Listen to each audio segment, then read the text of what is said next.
Great. Okay, so let's go ahead and jump in. So first, I'd like to introduce Samir here. Samir is part of the College Shortcuts team. We're so excited to have him on.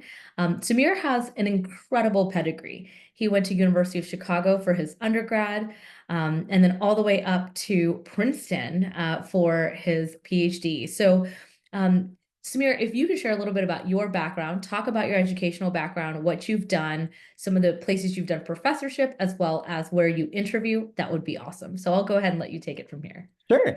Thanks, Neha. And it's great to meet everybody, including your note taker, Jonathan. Like Neha mentioned, my name is Samir Soneji, and I'm in Durham, North Carolina, right between Duke and UNC. And also, like Neha mentioned, I finished my undergraduate in mathematics from University of Chicago, master's in statistics from Columbia. Then I took a break, and I was, believe it or not, in the U.S. Air Force. I didn't fly. It turns out I have really bad eyes, but I was a flight test analyst for the B-2s, the funny looking triangle plane. And then I went back to graduate school and finished my PhD in demography at Princeton. Then I was a postdoc at University of Pennsylvania, and then started my faculty journey. I was up at Dartmouth College, which is the smallest of the Ivies up in New Hampshire, Vermont. And then we came down here to UNC Chapel Hill, and now I'm at Duke. And I interviewed and served on admission committees at Chicago, Dartmouth, UNC, and interviewed for Princeton. Amazing. Yeah, so I'm so glad for you to share that, because I think for a lot of people, they're always so curious about how this process works. Now, as I titled this webinar specifically about South Asians, and I will be talking later with my slides about Asian Americans in the admissions process, I want everyone to know we do work with all students and all backgrounds. Typically, a lot of the students we see are South Asian students that are highly competitive. A little background about myself. My name is Neha Gupta. I'm the founder of College Shortcuts. I've been doing this for 18 years, helping over 25,000 students in the admissions process. We are very focused on helping students achieve exactly what they want when it comes to their admissions chances. And I'm really excited, of course. I'm going to start off our presentation with questions to Samir. We'll go back and forth like a conversation, just like you guys are sitting with us while we're having a cup of chai together.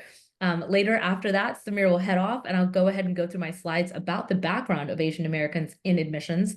And then after that, I'm going to talk a little bit about what admissions is looking for, as well as what we do at College Shortcuts. So that'll be our outline for today. So Samir, let's get into it. Sure. What really makes a student stand out in the hyper-competitive side of admissions? You said that you've worked at Ivy Leagues, you've been in those admissions offices. Give us a little peek behind the curtain. Yeah. As someone who sat on a fair number of admission committees, I want to know what makes the applicant unique, not what makes them the same. Sure, everybody has great test scores, everybody has amazing GPAs. That's great. That's all fine and well. What does the student really care about? What are they passionate about? What are they concerned about? What upsets them in the world that they want to change? What have they committed to in terms of activities or studies of discipline? That shows dedication and self-awareness. And then also I want to know how the student has dealt with adversity. Maybe it's academic adversity, personal adversity.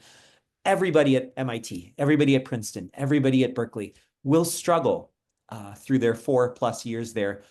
What happens when you face that adversity? And so that's really it. There's no formula, there's no recipe. It's what's inside of you, what's from your heart, what makes you unique. Got it. So let's talk about the word unique. So I know a lot of students, they'll do things like what we on the outside will call it kind of like resume stuffing or checking some boxes. And what we see a lot with the South Asian profile are the following activities. So on our side at College Shortcuts, we get over 1,000, and I know you see 50,000 on your end, but just the microcosm of what I see from the South Asian student is the following: high GPA, high test score, love STEM, activities that I see over and over: robotics, FBLA, DECA, HOSA, Model UN, karate, tennis, piano, some sort of Indian cultural event, or some sort that they've done. So in a way, from what I see on the outside, it seems like they're following some form of prescription of activities. From your perspective, what we do with College Shortcuts is we help to build unique projects or paper. When you say unique, how do you feel about when a student is applying and has kind of a laundry list of activities that don't really go together? Yeah. I think of two things. One, I think of my calendar and I think, when I see the Common App and I look at activities, hours per week, months per year, I think, wow, that's a lot. And I can't possibly manage that. I'm of the belief that less is more, Mhm. quality over quantity. It doesn't matter what you do, but it doesn't matter what the student does at all, so long as it really is from their heart, if it's authentic. And Right. if they're passionate about it, commit to it. If you're a theater person and it's sometimes behind the stage, sometimes you're the light person, sometimes you're set design, sometimes you're acting, that's great. Take all of those aspects of theater and embrace them and find the ones that you're most reluctant to engage in. Maybe it's a singing, maybe it's a musical, and course teacher really wants you to take the lead. Or even a side role, but you're reluctant to sing. Challenge yourself. That's really what's interesting, what makes for a very moving essay, moving story. Um, you're right. A lot of these activities, they do sort of read like, yeah, it's sort of the obvious next step. I could have guessed that. Now, if you really are fascinated by robotics, keep going. And if suppose all of your robots fail, that's great. What do you do when you have that adversity? Um, Right. yeah, Yeah, so it sounds like it's really about the emotions behind what you're doing, not just the laundry list of things to do. And so from the perspective of, and I'm going to touch on the cultural side of things. So I see over and over students have done so many of the same cultural activities. I myself was a Bharatanatyam dancer that eventually turned into hip hop. But how do top colleges view those cultural involvements? And from our perspective, we see it over and over. But does it really strengthen a student's application if, for example, in my case, my mom made me do Bharatanatyam because she never did it. And so I was just slugging away through it to get to an Arangetram. And eventually I quit and I didn't want to do it. And I thrived as a hip hop dancer and ended up halftime at a basketball game and just loving it, right? So I'm curious about all the students that are doing it for like, oh, I have to get this done. What are your thoughts about these activities around the culture side of things? yeah. I think you really hit it the nail on the head. It's the why.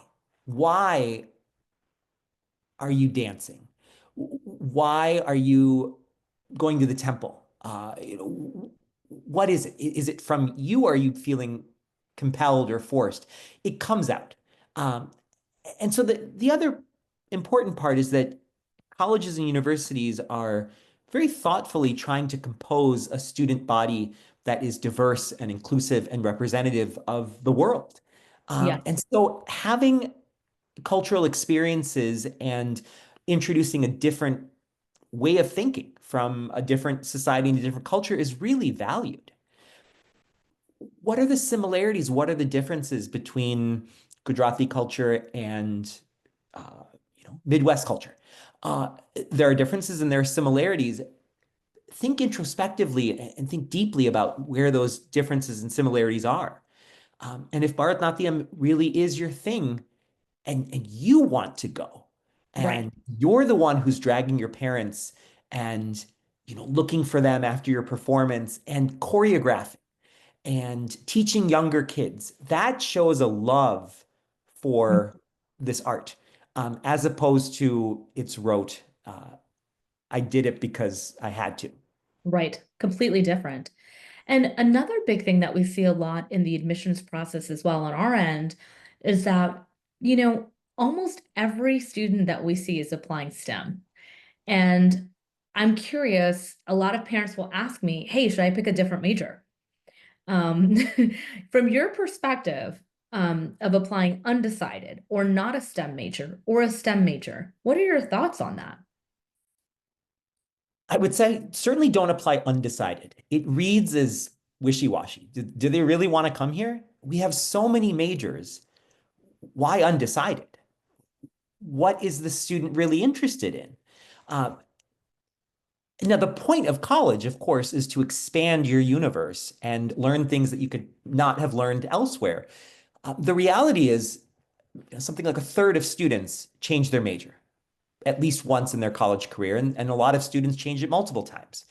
Uh, and that's okay. And students, they're applying to the college. Uh, they're applying to the university. They're also applying to the college. So if you're applying to Michigan, you're applying to LSA or engineering. But once you're within liberal arts and sciences, frankly, you can declare anything. You're not beholden to what you indicate on that application. No one is going to say, "Oh, Neha, you said you were going to study economics, and now all of a sudden you want to take art history classes." Good. That's great because you have this new spark, this new passion. Right. I would say go against the stereotypes. Certainly not uh, undecided. And do you sincerely have non-STEM interests? Oh yeah, I took French. I went to Paris for spring break. That's great. Well, pursue that passion. No one can, if you want to pursue pre-med, go for it.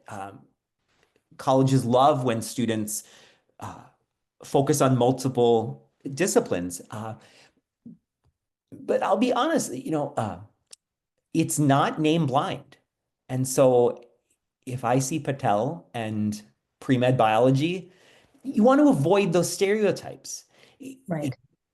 Neha Patel is a different person, and nobody is as amazing as she is.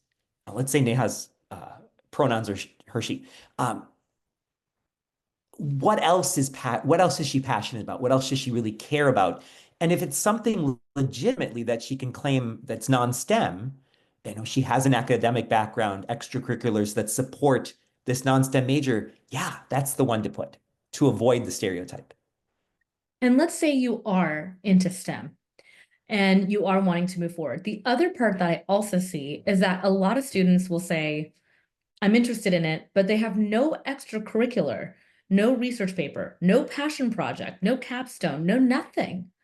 And when I ask them why they're interested in engineering, they hesitate. They don't have an answer. What are your thoughts on that? You need the answer. No, you don't need the answer mathematically or in a very detailed way. Again, that's the point of going to a 4 or 5 year engineering program is to really understand civil engineering. What excites you about civil engineering? What do you dream about? What do you want to do? Right. One way that might be potentially useful is how do you want to integrate civil engineering into something else? Well, civil engineering can help me think very quantitatively and focused. And so I want to apply my civil engineering principles to um, widespread clean and safe water. Oh, okay. Well, what activities have you done to support? Now, ideally, those activities are local. It's very easy to send a check to somewhere half across the world and say, "Oh, I support clean water." What are you doing in your community now? Yes. That's where you can really make a difference. And so you don't necessarily have to do an engineering project. You might think, well, how can I do that? I don't have a lab.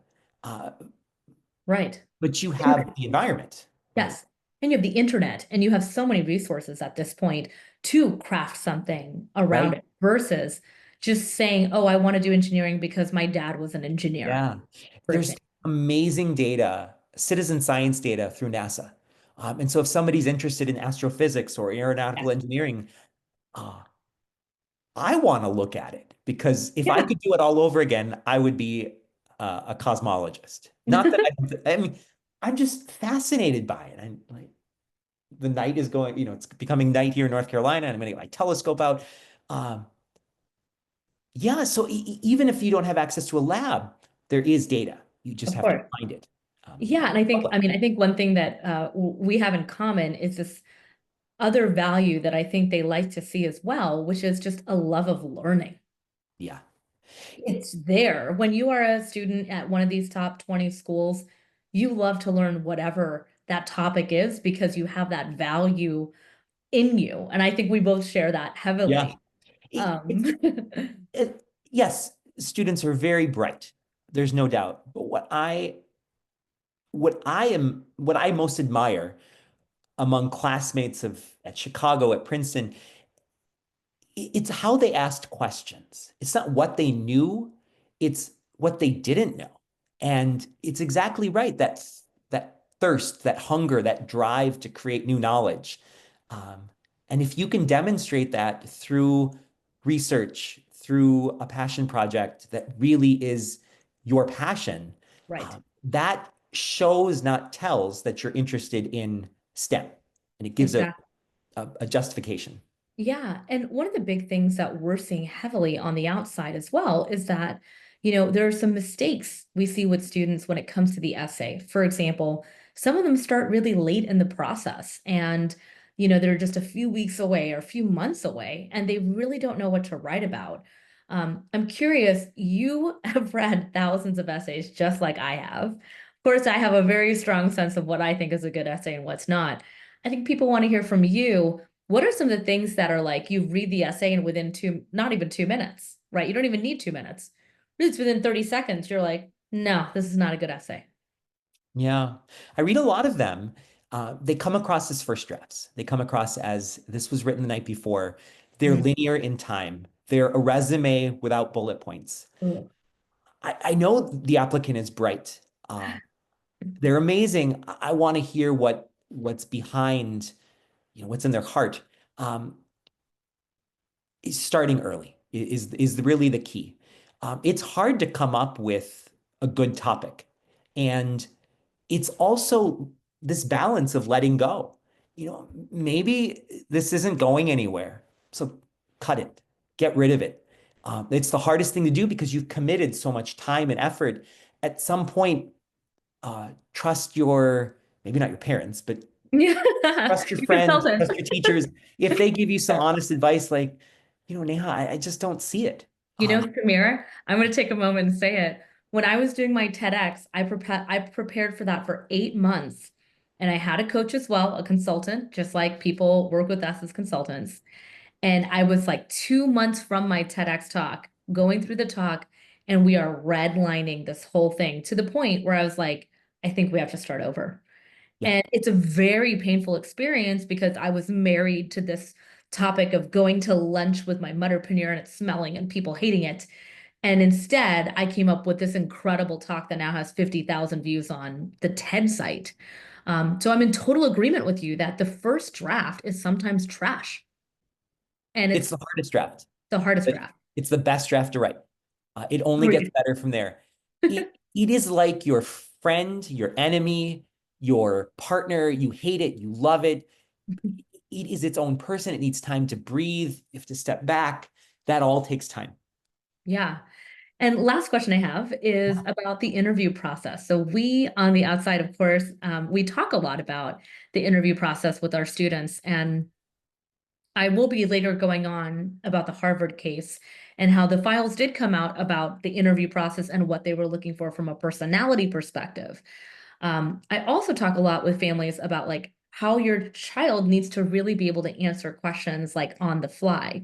From your perspective as someone who has interviewed, tell us maybe one or two things that you're looking for, and then maybe one or two things when you're like, ugh, I just want this interview to end. Because I know it happens. Yeah. Uh, I like to, a lot of times the interviews are by Zoom. It's great if they're local or if I'm happen to be at this or that conference, and so it can be at a coffee shop. Uh, After the usual pleasantries, I'll just get into it. I'll say, so why Princeton? What is it about Princeton? Not necessarily have you visited, because a lot of Right. students don't have the chance. It's in the middle of rural New Jersey. They may be on the other coast, and so financially it might not be possible. I don't want to know, have you visited Princeton, but can you close your eyes and picture yourself at Princeton? And what is it about it that is exciting to you? Is it uh, its breadth of courses that everyone takes? Is it the college system where you're going to be in this college? College is like a house. Right. They're, you know, I'm a Slytherin myself, so that's always where I go to. But it's these sometimes these beautiful dining halls that look like Hogwarts. Uh, that's your identity. Mhm. What classes do you want to take? What professors do you want to work with? Oh, I'm Mm. really interested in working with this math professor. Why? Uh, what is it about what they or she or he study that's really fascinating to you? Or uh, I could being part of, Princeton, becoming aware that there's a world around it. And it, there is a couple of extracurriculars where the students tutor high school students in the area, in under-resourced areas. Do you want to be part of that? And if so, why? So I want to hear about the student picturing themselves on the campus, experiencing the life, uh, and challenging themselves. What I don't want to hear are facts. Well, it was ranked number one in the U.S. News and World Report.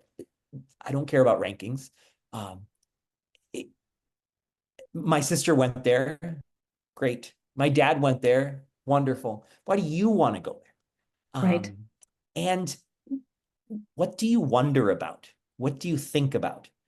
So that emotional intelligence, what I look for is, of course, everyone has this academic rigor, but it's that emotional intelligence that uh, I then say, boy, Neha would make an amazing addition to the Princeton student body class of 2029. Uh, she's very much interested in the intersection of hip hop dance and Indian classical dance. She wants to perform in multiple dance troupes and study uh, Yeah. the cultural connections. So you are literally describing me as a high school student. Amazing. So absolutely, totally agree. I think it requires obviously some preparation. You have to know, you have to read, you have to look at professor names, and all these types of things that I think a lot of students aren't always prepared for to answer that. So I appreciate you giving that level of deep insight in not only the essay process, the interview process, and so forth. So Samir, I wanted to do this because I wanted everyone to see just the incredible caliber of what College Shortcuts brings to the table for our families. And I appreciate this conversation with you this evening so that we could really connect and share with others about the level of depth of what is expected when you are applying and the types of students they're looking for. So Samir, from everybody who's attending, and if you guys in the Q&A, I know the chat's not working, but if in the Q&A you want to say thank you, would love that as well for Samir. But Samir, thank you so much for joining today. I appreciate your time. Of course. All Take right, care. great. Absolutely. Bye. Thanks so much. Bye. All right, everyone. So I hope you guys enjoyed hearing my cup of chai conversation with Samir. He's one of our amazing premier consultants on our team, and he's really incredible when it comes to the admissions process. I do apologize that the chat is not working, but if the Q&A is working, amazing. So this is great. You guys can keep asking your questions in here and I will get to Q&A for sure. What I want to do right now is go ahead and also share my screen. Let me know if you can see it in the Q&A, if you don't mind just saying like, yes, I can see it. That would be great. But again, Samir is incredible. He's a wealth of knowledge. And to give you a sense, we actually go through 1,000 applications to pick our top 10 consultants with our team. And it's harder to get on my team than Harvard, to be completely honest. A little background about me before I jump in. Specifically, my name is Neha Gupta. I'm the founder of College Shortcuts. Over the last 18 years, I've helped over 25,000 students in the admissions process.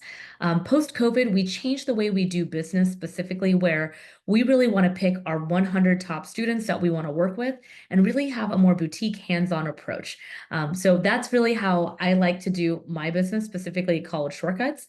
And we today really want to talk about a topic that's very near and dear to me. Little background about me and my story. I went to a very small private school that was one of the top 3 in Texas. My mom went to a small college in Haryana, India. My dad went to a little college you might know, type in yes, if you've heard it. It's called IIT in India.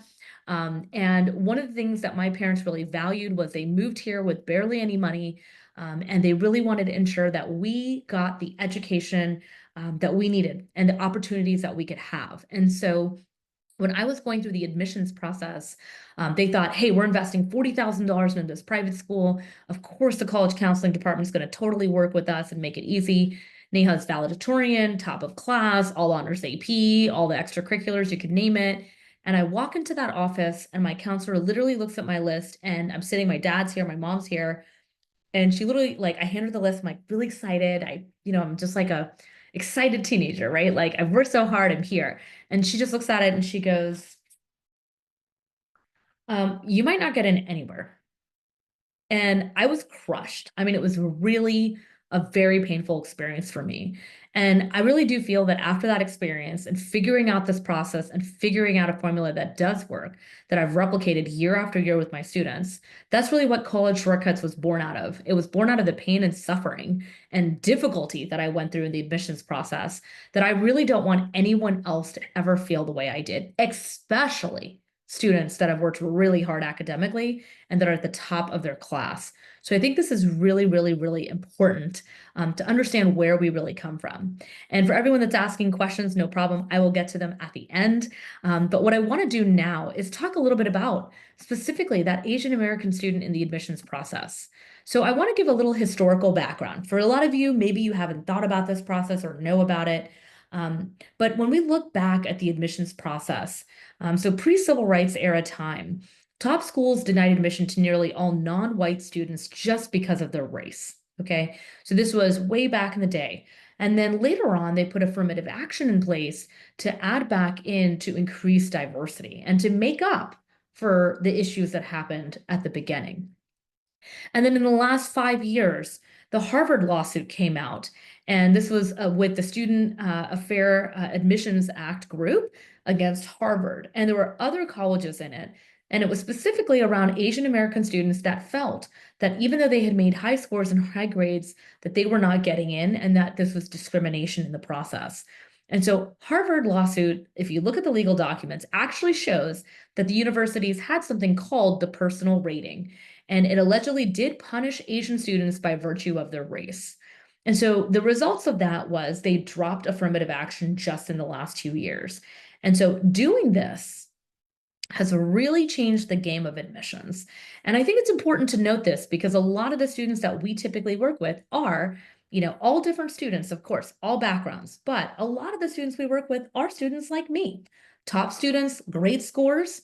And all of a sudden, here we are at the admissions process, and we're seeing that, hey, it's not exactly very fair. And I wanted to show kind of what was happening in that case. So, a lot of times when you look at Asian Americans, they're kind of treated in a way as another shade of white, ignoring their unique identity and their history. And we are pretty unique. I have to say, there's a lot of things that are done in this country that are very Indian. For example, the love of yoga, meditation, butter paneer, butter chicken, and chicken tikka masala. And I know that's not all we are, but I'm just sharing that there are a lot of things that are here that are clear to our culture. And at the heart of that lawsuit is that it was specifically about Asian applicants, yet Asians were actually absent from the discussions in this case. And one of the things that we're seeing is this model minority, the Asian American penalty in the admissions process. So despite the strong metrics, Asian students receive lower personal ratings due to their common stereotypes. So for example, when a student is highly introverted, nerdy, unable to communicate effectively, unable to share why they're interested in STEM, usually immediately they're rejected. And that's what happens. So let's talk about the data behind the debate, like what really happened here. So Asian admissions rate, let's say it's about 16-ish%. So at Harvard, if Asian students were treated like white students, their admissions rate would rise by 19%. That's huge. At UC schools where race-based affirmative action is banned, Asians are actually overrepresented. So you'll see that because they're not looking at race in UC, there's actually a large portion of Asians that are admitted. So this is something that I feel very close to, and this is the first time I'm actually sharing this so specifically to my background with families because for so long I've been talking to everybody all the time, but I felt like I wanted to do this webinar to just tell you what's really happening behind these closed doors. And I'm going to go more deep into this, but I wanted to do at least one slide about it. It's called the personal rating problem. So what that is that students typically have strong academics, right? So Asian students have the strongest academic metrics across the board, but the metrics do not help these students get in. Now, if these students have lower scores on their SAT, ACT, it can actually hurt them because of their demographic. So for example, if you have a South Asian student who's scoring like a 1060, ooh, you may not want to send that anywhere because for a typical average Asian student, it's way higher. Strong extracurriculars. Asian applicants have typical extracurriculars, like I was talking about with Samir. You've got robotics, speech and debate, piano, tennis, FBLA, HOSA, DECA, honors. I see this on every profile, and that's why I kept grilling him a little bit about it. It's like, if it looks like a laundry list, it's kind of boring, right? And it is. So it really is about how do you build a better, strong extracurricular profile. There's also stereotypical bias that happens, and he talked heavily about the stereotypical bias. And then there was the low personal rating. There were personal ratings on Harvard's documents that said, despite the strong metrics, Asians scored lower on likability, courage, and kindness. They tend to lack social skills and the skills in the interview needed to succeed at admissions. I'm going to let that land for a minute. It's a little tough, but this is something important to note.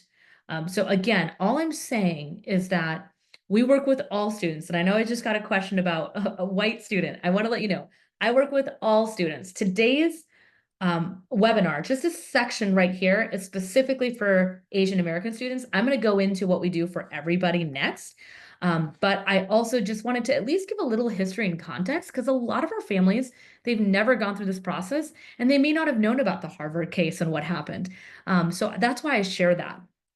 So in the process of admissions, and before I get into my slides and what they are looking for, I want to answer just a few of these questions.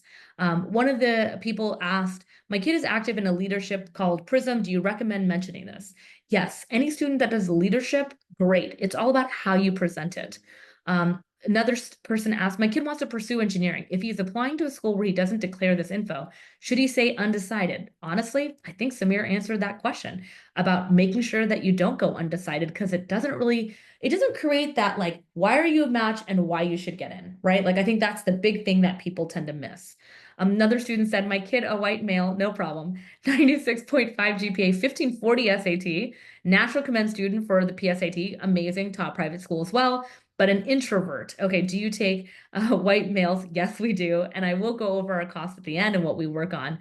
But I will say that the introvert part is something we do work on as well with our students, because as you can see, even with the way Samir presented, I mean, look at his pedigree. He's got 5 different top 20 schools, yet he's eloquent. He dresses well. He speaks great, right? These are all the things that are a mix of what these colleges are looking for. Beautiful and amazing questions. Thank you everyone for asking them.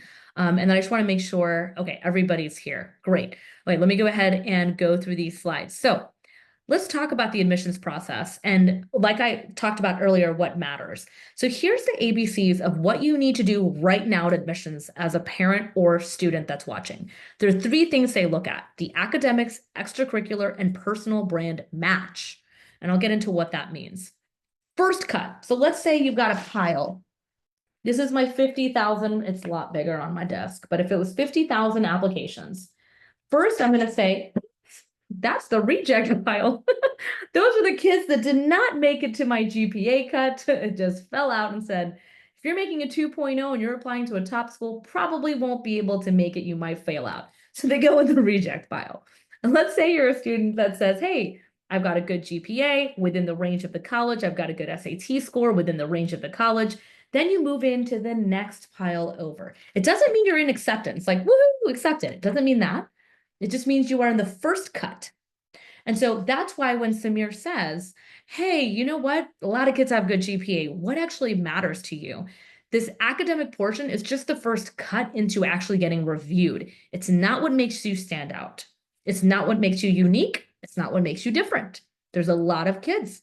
95% of students, even with perfect GPA and scores, get rejected every single day. So this is the part where you have to realize it's not just about the academics. Yes, that is the first cut. Taking harder classes matter, showing academic rigor, good GPA, good class rank, good SAT, so that you can handle the college. Little background, I have this shirt because I get kids into these top schools and then they send me these cute little shirts saying, thank you for getting me in. But I went to both Rice and UPenn. And I can tell you, even as valedictorian at a top private school, it was hard. And I was with all these other kids that were super sharp and smart. And I even married an incredible man who went to both Cornell and now I got him into his master's program at Johns Hopkins. He's also an entrepreneur himself. And I can tell you, I wanted to marry someone really, really smart. And I think that's the other thing too, is that like we have these really cool intellectual discussions and we're intellectually curious. And you probably saw that a little bit between Samir and I, where he's like talking about astrophysics and his telescope. And I'm like, ooh, yeah, I love this stuff because we're nerdy. And that's kind of what we want to do together, right? Like, so the academic score can show that a little bit, saying, hey, I'm nerdy and I do well. So that's the first cut. But what really matters is that extracurricular score. So typically they'll score you from 1 being nothing related to the major to 10 being a full, beautiful activity list. And it's quality, not quantity. So what falls under this? Extracurriculars you choose, both inside and outside of school. Your summer programs, your community service, how did you make impact locally? Again, easy to write a check. It's easy to write a check anywhere, but are you actually making impact where you are? Published research, passion projects, and a clear angle. What major are you interested in, and how do you demonstrate that? How long have you shown that over the last few years? And do you take a depth or a breadth approach? Depth meaning, hey, I've got a passion project, a paper in this is why I'm into this, and here's where I'm going. And do you have a spike? Like maybe it is about hip hop and Bharatanatyam, but also how you love econ and business and how you launched a company in high school and how you did XYZ and how hard it was, right? Like, how do we pull all of that together to make a beautiful narrative?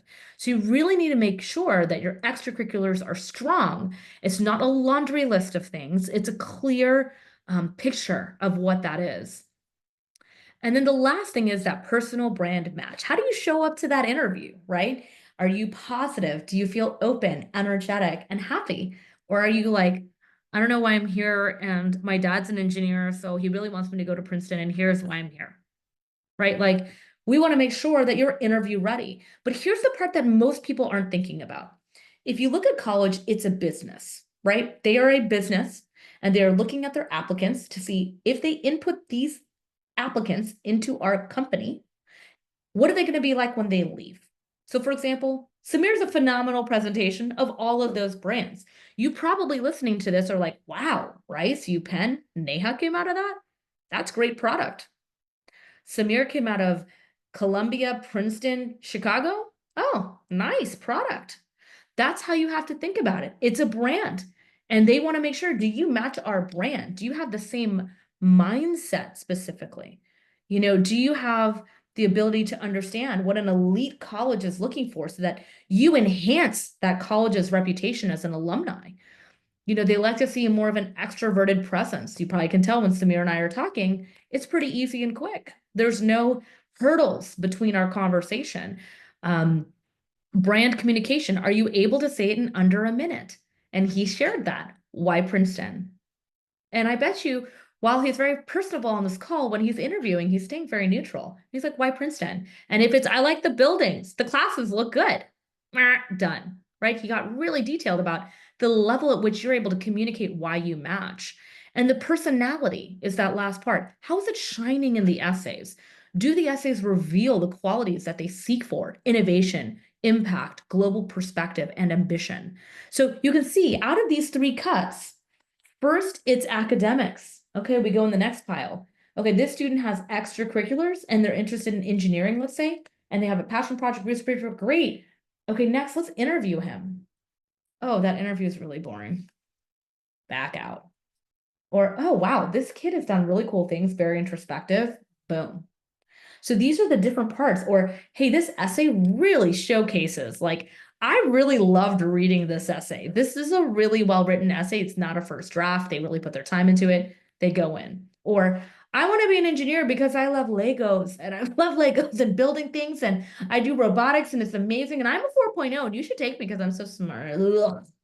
Okay, so I'm just showing you some examples of what can happen sometimes in this process. And to give you a sense, most of our students are writing a minimum of 30 essays across a 10 school list to upwards of 100 essays on a 20 school list. So just to give you a sense, most competitive schools, because they want barriers to entry, 4, 3, 4, 8 essay prompts for their colleges. So on average, 30 to 65 essays is what we see. So it's very important that students understand and parents understand this is your ABCs: academic, extracurricular, personal, brand, match. And then, of course, I have to tell you the background. A lot of people keep saying, like, older people will say things like, when I applied, I got in. It wasn't that hard. I hand wrote, I dropped it to the post office. Guys, the admissions rate for top 20 schools was 30 to 50%. Today, it's less than 3%. So you can see in 2000, 4.5 million applications. And this gray line at the bottom is the amount that they accept into their college. It hasn't increased that much. It's not like they can just build a bunch of extra buildings. And they want to remain exclusive. They want to have, they want to have that experience, right? Like at Rice, I had classes with 12 people. It was amazing. There's people on my team that work with me that are even from Rice that were my best friends that have worked at admissions at Rice. Like, anyways, all I'm saying is they try to keep it tight because they want to have that diverse experience, but in a small, intimate setting. But you can see the applications have surged up to 12 million and higher just in 2020 and beyond. So you're seeing this huge surge in applications where a lot of people are applying and they're not getting in because they're missing those 3 buckets. So before I get into what we do to solve this problem, I want to answer a question I got here. My kid wants to study engineering. He doesn't want to go to school where other kids size him up. Where would you recommend?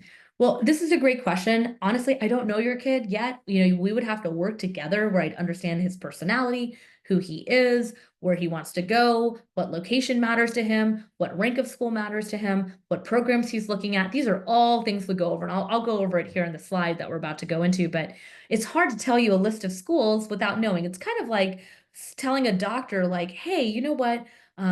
I want to lose weight. Can you tell me right now how to lose 10 pounds? Well, it kind of depends on how your life is. If you're working 100 hours a week, he can't say go to the gym 2.5 hours a week.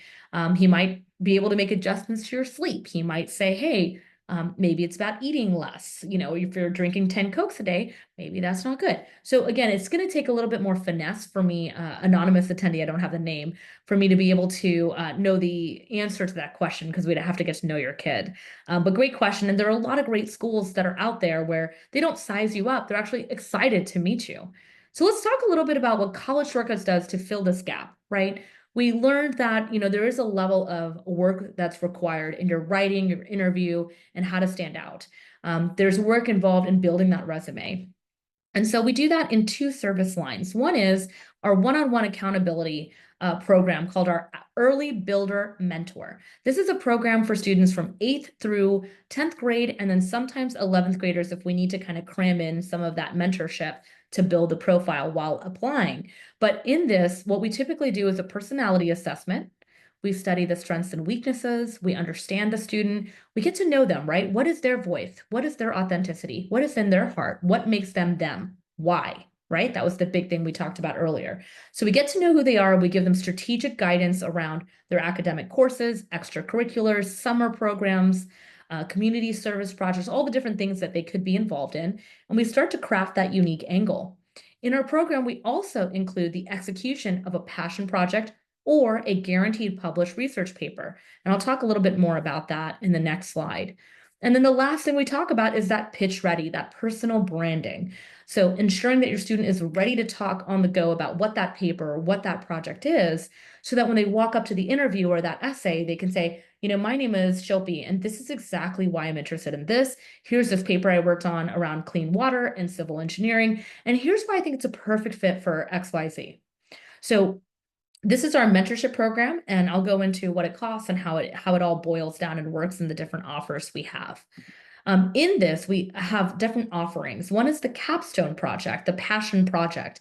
This is where we create innovative leadership initiatives with support of planning, marketing, and scaling them.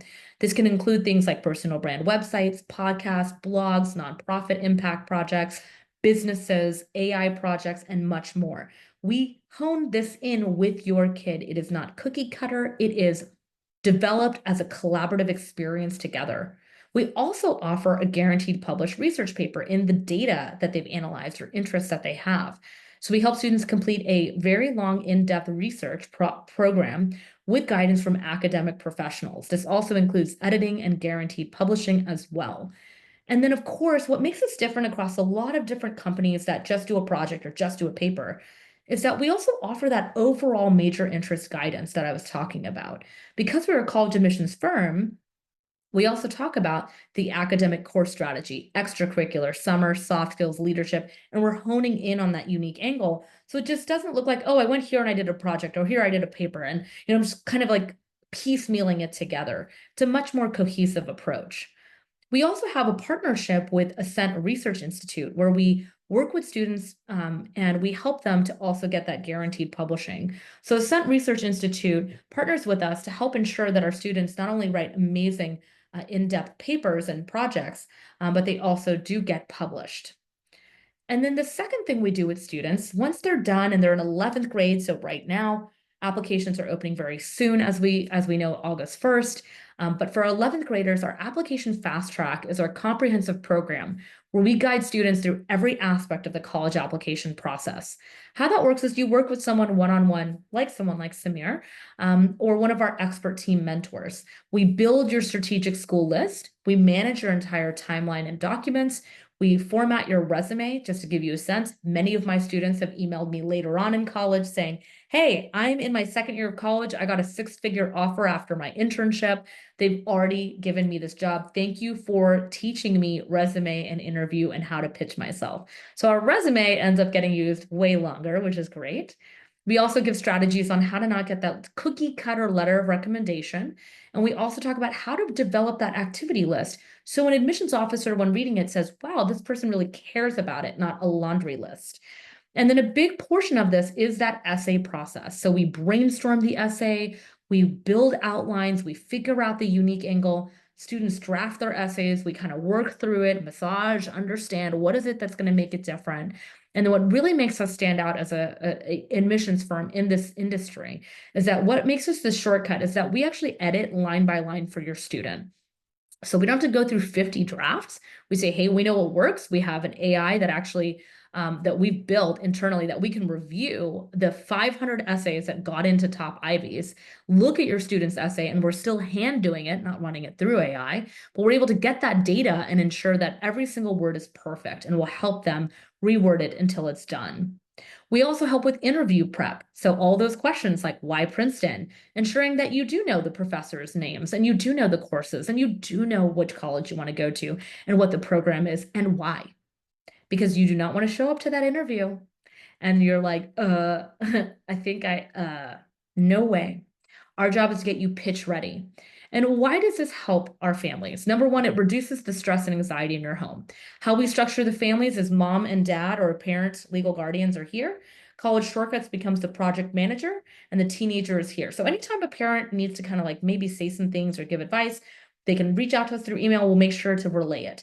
A lot of times teenagers don't listen. I did not listen to my parents. I was a very stubborn teenager. And so I know that I created a lot of stress and anxiety in my house, thinking my parents didn't know anything. In the end, what I've realized is that at College Shortcuts, we really help you to ensure that you know what you need to do. And we'll talk about how we give all these incredible gifts and resources to our parents. But we also want to ensure that you are confident in this process. We also create standout applications that maximize scholarships. On average, our students get 30,000 to six figures in scholarships because the essays and the applications are so strong that a college will say, we really want this kid. Like, let's go ahead and make an offer. I've seen students get 12,000 a year, 18,000 a year, 30,000 a year, full rides, just based on the work that we've done. So we know our services in the end pay for themselves. We obviously improve acceptance rates and we develop skills for that future success of our children. And we really specialize, like I said, in competitive students. So this program is specifically our second service line that we do for 11th graders to 12th graders. And like I said, I'm not going to go too in detail here because you already got to hear from an incredible team member, but we've got Samir, who's what we call our premier level of consultant.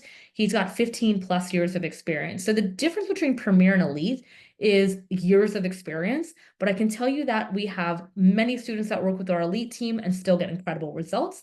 But I do have some parents that say, I want the white glove, I want the highest level. And so we offer different levels just so the parents that say, hey, I want like the highest level of experience, they have that opportunity. We also have Vibi. Vibi has 5+ years. She has both a bachelor's and master's. She had a full ride for her master's. And she also worked at the admissions office at Rhodes. Both of these people have been professors as well and have done research. Janine is a doctorate. She is a premier level consultant and also a professor. John also has tons of experience, also a bachelor's and master's as well, and from UNC. So all of our consultants come from incredible schools, incredible programs, professors in the academic space, and are very, very well versed in what's needed in the admissions experience. If you have any questions, you can put them below. What I also want to share is what really sets us apart at College Shortcuts. So a little bit about me, a lot of different companies are from what I've seen, and I've been to a lot of conferences in my space. You either have a really big box company where they have 400 consultants, and I've been in this game for 18 years, right? So I've seen companies come and go. I've seen things grow and bust.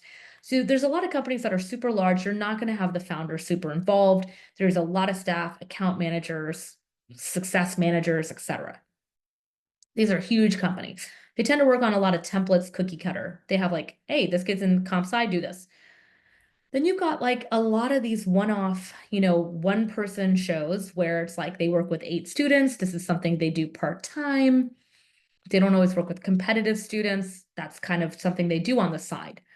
What really sets us apart is that we're actually totally different. We have an elite team-based support. We have 10 consultants that are at the top of their game in admissions. I'm very involved. I work 7 days a week. Here we are. And I like to be involved. I know everything going on with the students. We take on a max of 80 to 100 students per year. That's it. We're very exclusive to high achieving students. So when you look at our stats, it's not all types of students like 2.0 GPA, 1060 on the SAT. It's kids that are really going into some of the hardest majors like STEM, business, and law. We're also very data driven. We have over 18 years of data of resumes that worked, activity lists that worked, essays that worked. We literally give your student, hey, this is the essays from a kid who got into that school. Take a look. And then we're also very culturally competent and prestige aligned. Like I like to share, I'm a South Asian background. And like when I think back to my parents' story and, my dad, when he dropped me to college and like was so excited how, just he was just so excited about me going to Rice. And my mom, it's just, I don't know. I really feel like we understand as a company the importance of prestige and the opportunity and the legacy and the elite outcomes that matter in this process. We're not going to steer you off what your dreams are. And, my dad was driving me to college and he passed away between my freshman and sophomore year, dropping me. And, I think back to like how he used to say things like, Neha, no one can ever take your education away from you. And it's just, I look back to those moments, like, we fought so much as when I was a high schooler. And when I built this company, I said, how do I put my heart, blood, sweat, and tears into this, And when I graduated from UPenn, I remember my mom had said, I messed up with my first kid.